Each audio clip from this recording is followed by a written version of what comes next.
In today's thrilling chess video, we embark on an exploration of the Danish Gambit, uncovering its opening tricks and tactical brilliance. The journey begins with the king's pawn opening, where we play e4, e5, followed by the center game with d4. As expected, black typically accepts the gambit by capturing the pawn. Undeterred, we courageously sacrifice another pawn with c3. Black responds by capturing once again, and then we boldly deploy bishop c4. The ensuing sequence, with c takes b2 and bishop takes b2, represents the accepted line of the Danish Gambit. We willingly sacrifice 2 pawns in exchange for a highly aggressive position. Our bishops take center stage, exerting pressure on the king side. One bishop targets the vulnerable f7 square, while the other threatens g7, rendering it difficult for the opposing black bishop to find safe haven. Although the Danish Gambit may not be prevalent at the GM level, it proves to be a formidable opening against beginners or intermediate players, particularly in blitz or bullet formats, where opponents often lack preparation for such a fierce onslaught. If you revel in launching attacks from the outset and don't mind sacrificing a slight material advantage, the Danish Gambit is a must-try opening. But wait, there's more. I've got an intriguing chess puzzle waiting for all of you. Be sure to stick around until the end to enjoy the complete experience.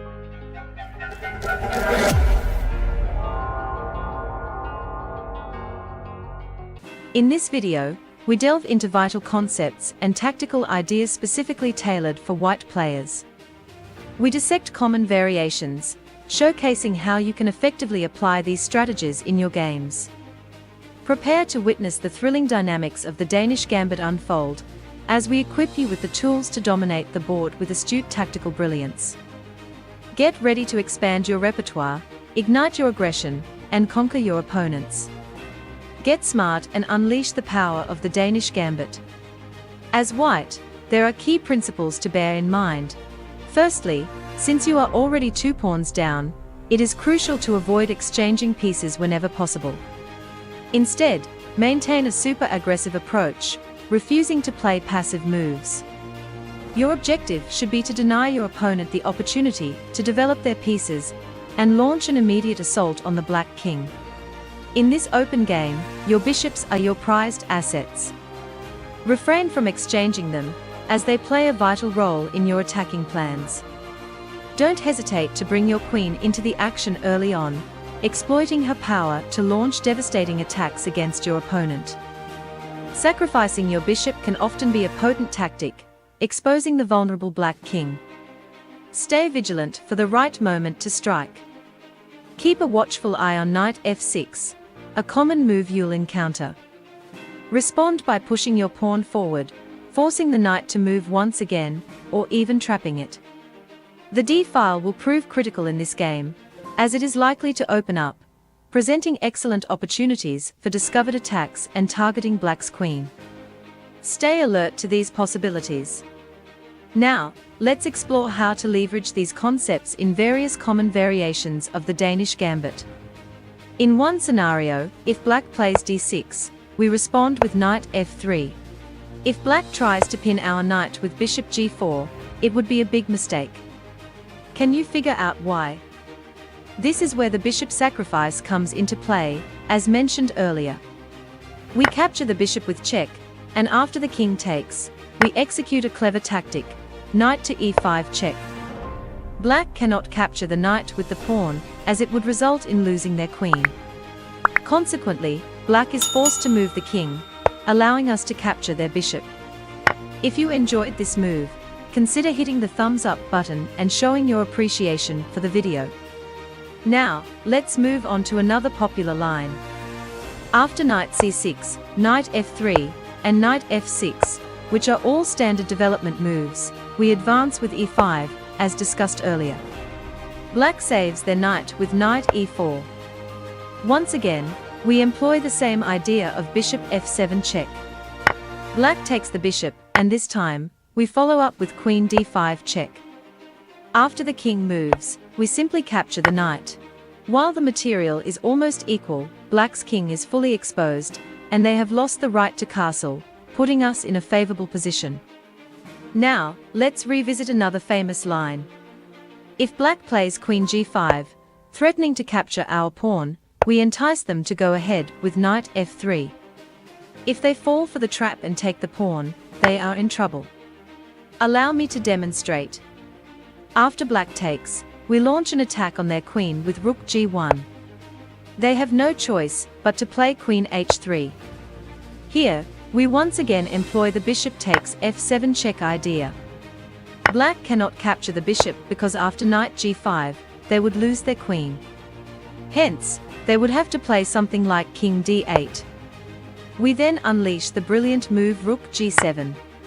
If black takes the rook, we capture their bishop and later, we can also capture their rook. Alternatively, if black does not take the rook, they must move their knight, which is now attacked twice by our rook and bishop. After knight e7, we can deliver another double attack by playing rook g3, ultimately winning their rook or queen. Now, let's return to another variation. Here, black plays bishop b4 check, and we block with the knight. Black follows up with knight f6, attacking our pawn. We respond with pawn to e5 as usual. Black continues by attacking our knight with knight e4. Once again, we execute the bishop f7 check. If the king takes the bishop, we regain it with queen b3 check, while also obtaining a solid positional advantage. Returning to the previous position, if the king does not capture the bishop, we can play bishop a3, forcing the king to take the bishop. Then we follow up with knight takes, king takes bishop, and queen b3 check, creating a fork on the king and bishop. Although the material is nearly equal, we have a significantly superior position as white. Now, let's examine another variation that begins with d5, known as the Schlechter defense. We capture the pawn, and if black carelessly plays a move like c6, attacking the bishop, we execute bishop f7 check. Black cannot capture the bishop due to their hanging queen, so they must play king e7. At this point, we can simply play bishop a3 check, forcing black to move their king away and allowing us to capture their queen.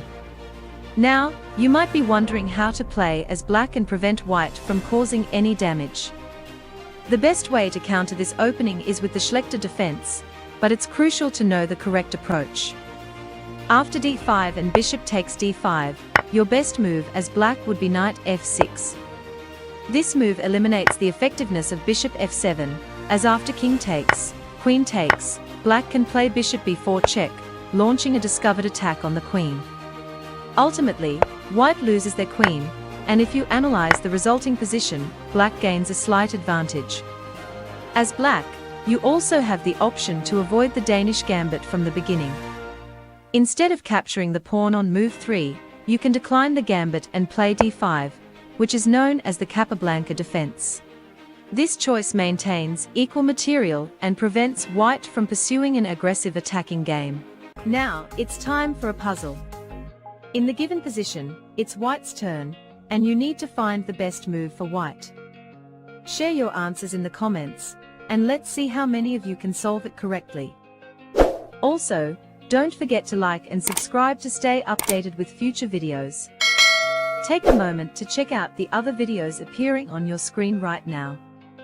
Thank you for watching, and I look forward to seeing you in the next one. Take care and peace.